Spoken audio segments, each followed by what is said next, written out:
What's up, Summoners? My name is Nathan Ng, and welcome back to another ProGuides video. Today we're going to be covering the 10 best scaling champions in League of Legends. We got one for every role, so hit that sub button. And well, before we get started, I just really want to say that for everybody who's been so kind to me in the comments, I really hope you guys climb, and for everybody else, I hope you end up in Iron. Thank you so much. Let's hop right into it. Before we hop into the video, be sure to check us out at ProGuides.com. We're having a sale where you can use the code RANKUP2021 and get 20% off your next ProGuide subscription. Don't miss out on this sweet deal. Just enter the code on the website and claim it at the checkout. Top lane has always had a few hard scaling monsters that can easily 1v9 matches. I'm sure that you know the feeling. You suddenly hear the announcer shout double kill, and as you open up the scoreboard, you come to the realization that the enemy top is pretty fed. The champions we're about to list are the ones that are terrifying to go against, whether they get fed or snowball early, or the game goes on until 5 items. Starting us off, we have Jax. There's a reason the Grandmaster at Arms is limited to only using a lamp on the Rift, unless you have some of his other skins. With his extremely powerful scaling, Jax can easily carry the game by himself through a split push. While he takes a little bit of time to significantly ramp up, any kills that he gains early on only push him closer to his power spikes.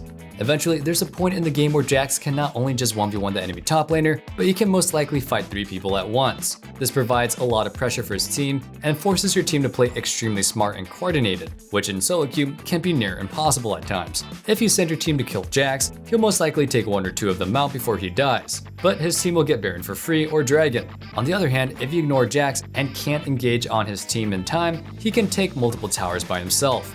Overall, Jax is a force to be reckoned with due to his ability to generate so much pressure and can carry a decent laning phase. This powerful split pusher puts fear into the hearts of many solo queue players. Next up, we've got someone who will rain divine judgment across the Rift if you let her go for too long. That's right, Summoners, we're talking about Kayle. Kayle has always had a strong late game, but with the rework and the new items, it's only pushed her further. After a few items and levels, Kayle is absolutely single-handedly able to carry team fights with her massive AoE damage and overall utility. She can usually start ramping up in power around level 11, but if she ever gets to level 16, she's gonna evolve into a massive problem. She's not only known for her insane amount of damage that she can dish out, but also for her ability to provide herself or an ally with invulnerability. That means if she has someone that's zapping your team, she can keep them alive while also shredding your front line. Her laning phase is a little bit difficult, especially as a top laner.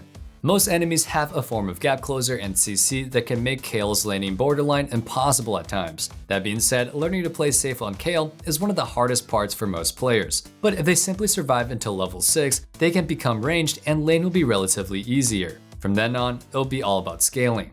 Overall, Kayle is notorious for being able to hit level 16 and easily flip the game around. Paired with some new items, she's able to maximize her damage. Finally, we've got some few honorable mentions. These are champions that can carry nearly as hard, but they're a little bit more difficult to pull off and or are countered a little bit more. Regardless, they're not to be underestimated if the game goes on for too long. Nasus is known for his ability to infinitely stack his Q, which for the lack of better terms means that he can infinitely grow stronger. The longer the game goes on, the stronger he becomes, as he eventually gains ability to nearly one-shot mages and AD carries. He's similar to Jax, where once he gets the power spike, he'll be able to split push and force your team to answer him or risk losing the game.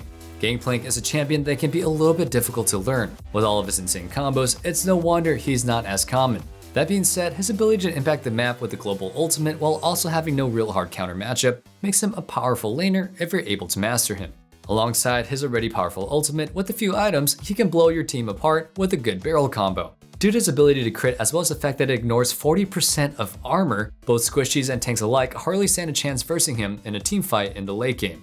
Jungle is a role that can be fairly difficult to play, and for good reason. Its ability to impact the map makes it extremely powerful to learn and climb with. There are many different types of junglers, whether they're farming to scale or gank to snowball. Once they gain enough gold, they can be terrifying to deal with.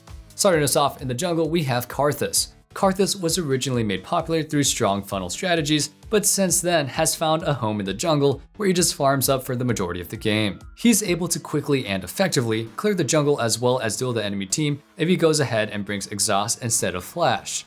His ability to gain elite during his global ultimate means that every game is on a timer, because once he gets enough items, his ultimate can go ahead and cut your team down nearly half health. Alongside this, if you're unfortunate to teamfight around him, he can wipe out your team due to his passive. With the new items, he has immense strength in all of his abilities as the game goes longer.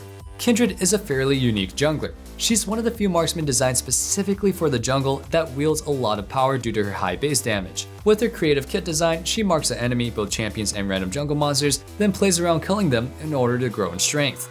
Once she gains 7 marks, she becomes fairly deadly as she gains a boost in her damage, range, and attack speed. The issue with Kindred is she's technically able to scale forever. Her ability to continuously pick up stacks through neutral objectives as well as skirmishes and fights means that eventually she'll be able to burst anyone that stands in her way. For our honorable mentions, we got Master Yi and Zac. These two champions scale extremely well and are difficult to play against in the late game. We've included them as honorable mentions as they're a little bit easier to deal with and they aren't played as often. Master Yi is a solo queue nightmare for many players, often seen paired with Taric, as he can easily carry games on his own if he ever gets a lead or if the game simply lasts too long. With the new items in the game, he's able to dish out a lot of damage while also being offered a decent amount of survivability. Whenever you meet a Yi, just hope that you brought some CC. As for Zac, he seems like an odd honorable mention as he's not really known for being a powerful champion later on into the game. What many people fail to realize is that eventually he becomes nearly unkillable, and he also has high base damage. Sure, he won't be able to one-tap your ADC, but then he'll be able to start a fight from a mile away and CC your entire enemy team as he constantly picks up blobs and heals himself. Overall, he's a hyper tank who can be very annoying to deal with in the late game. Before we continue on with the jungle, let's quickly cover our question of the day. What champion do you personally hate the most? I hate Kangas. That guy sucks. He's not even a champion. He's the opposite of he's a loser. Caught that. Suck it, nerd. I can't believe I caught that with my peripherals. That was so sick. Starting off our mid list, we've got the infamous, somewhat short, evil mastermind, Veigar. Veigar has a similar ability as Nasus that allows him to scale infinitely. As he deals damage and CSs through the game, Veigar grows in strength and eventually can reach 1000 AP with just a few items. Due to his infinite scaling, there's no real cap on his damage. But regardless, once he gets enough AP, it's gonna be a really difficult game as he's able to ult your allies for nearly all their entire HP bar. His power doesn't stop there. Due to the new items, Veigar's cage has a fairly short cooldown. This allows him to become a powerful control mage who can CC entire teams and deal massive amounts of AoE with his W, as its cooldown also scales with its stacks. Nonetheless, Veigar may not seem terrifying to many on Runeterra, but if you see him in your solo queue games, it can be a little bit scary when you see the clock hit 35 minutes.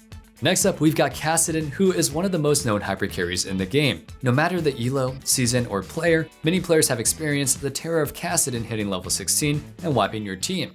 He suffers a similar issue to Kayle with his weak laning phase, but once he hits level 6, he becomes far more difficult to kill. Once KASSADIN gets a few items, his level 11 is nearly powerful enough to deal with most champions. If he's ever allowed to hit his level 16 power spike, he becomes a nightmare due to his ultimate cooldown being so low and the damage scaling to hit like a truck. Every game versus this Voidwalker is a ticking time bomb, and no matter how far ahead your teammates get, there's always the potential of KASSADIN winning the game. For our mid lane honorable mentions, we've got Vladimir and Azir. Both are known for growing into powerful teamfighters once they build enough items. Vladimir can safely scale most of the time, then once a teamfight breaks out, he can ult your entire team and deal a massive amount of AoE damage. It doesn't help that he's untargetable for quite a while due to his W and Zhonya's. Azir may be the shadow of his former glory days, but he still holds immense power in his ability to scale and slaughter teamfights. Whether he uses his ultimate to insect a carry, or he just sits in the backline commanding his soldiers, he can single-handedly turn a teamfight around with his power alone. ADC is a role that tends to be oriented around the late game scaling. The purpose of this role is to gain as much gold as possible and deal as much damage as possible later on. That being said, a few ADCs take this the extra mile and put the carry in AD carry.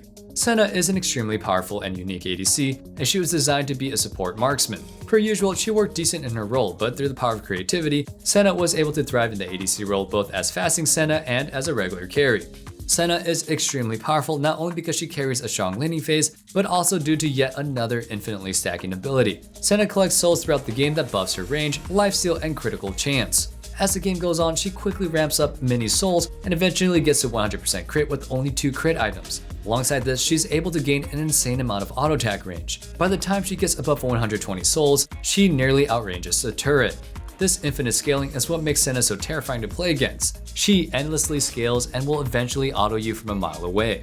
Next up, we've got Kog'Maw. Kog'Maw is usually seen paired with Lulu, and for good reason. This deadly pair allows him to feel safer, as his biggest weakness is his lack of mobility. His rough laning phase usually makes up for his power, but with a decent enchanter, he can turn this lane into his favor. His percent HP damage essentially gives him a built-in Blade of the Ruined King that allows him to deal a lot of damage early. Oh, did I mention that it adds range? This pass, alongside the new items and the power that they provide, give Kog'Maw the ability to shred anyone and everyone later on into the game. If you ever run into this void creature on the Rift, just hope that the game ends quickly or you'll be seeing a lot of gray. Our honorable mentions for the ADCs are Vayne, Jinx, and Aphelios. Vayne is well known for being a late game monster. Her rough laning phase attempts to balance her power out, but with her true damage and ability to constantly be invisible, she's extremely difficult to deal with as the game goes on. With her new build, including additional survivability with Shield Bow or true damage with Kraken, she's definitely somebody that you want to end the game versus in less than 25 minutes. Both Jinx and Aphelios share a spot because they function in similar ways. They're both fairly immobile, have a decent laning phase, and offer a lot of AoE damage. If either of these champions get to 4 or 5 items, they can single-handedly swing the game in their favor, as they'll be able to shred through your entire team. Supports don't often get a ton of glory when it comes to the league, but believe it or not, sometimes their late game scaling can be enough to hard carry a game. Starting us off is the very much hated yet powerful Yuumi. Yuumi is a little bit weak early as she doesn't have any high damage abilities, lacks defensive stats, and essentially makes a bot lane a 1v2. Once she gets going, however, she's able to constantly heal up her allies and give them quite a bit of AD and ability power. Paired with a hyper carry, she's able to turn them into an unkillable raid boss that can create a lot of trouble for your team. This cat's early weaknesses are not often enough to cancel out the immense power that she provides later on. She's just really boring. Finishing off our main list, we got the KDA star herself, Seraphine. Seraphine has recently become a powerhouse in both the ADC and the support department due to the immense power that she has in the mid game. What makes Seraphine so strong is that she's able to have a fairly strong early game and carry her team and herself to the late game.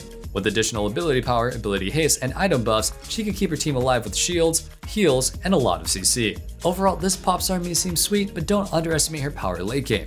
For our final honorable mention, we've got Lulu. Lulu's late game isn't as powerful as Yuumi or Seraphine, but she offers a significant amount of both of their playstyles and spikes. She's able to have a decent laning phase and keep her team alive later on. With the additional ability haste that she gets later on, she's able to buff her teammates with a lot of attack speed and damage. Later on into the game, her polymorph can be extremely destructive to a lot of champions, such as Hecarim. Before we wrap things up, don't forget to check out our Discord so you can go ahead and join the ProGuides family. It's honestly such a wonderful community, and you can go ahead and join the link in the description down below. Well, if you're a degenerate and only play scaling champions, hopefully your main is at least on this list. Otherwise, what are you doing, man? Anyways, hope you guys enjoyed the video, and if you did, don't forget to like, comment, and subscribe, and answer a question of the day in the comments down below. I can't wait to see you guys up in the next one, and until then, stay safe, stay healthy, and have a wonderful day. Peace.